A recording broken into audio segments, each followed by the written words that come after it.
How to fix missing photos or the videos from your Android phone. So let's get into it.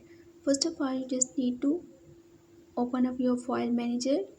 Simply tap and hold on your file manager app.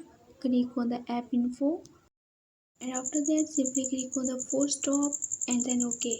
So once you done, you have to just minimize this window from here. Then open up your Play Store. Now search here for this application which is named as Happy App Free. So once you find this application, you will find a lot of the versions of this application, but you just need to install this application. So once you install, simply open it from here.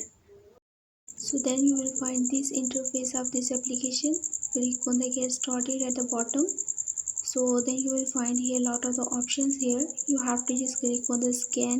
So here you can see your menu. If you want to scan your all of the images that you have missed on your Android phone, like if you have deleted any of the photo automatically from your gallery or from your file manager, or any of your missing video, file, audio, or any of the document will be recovered by using this method. And that's all for this video.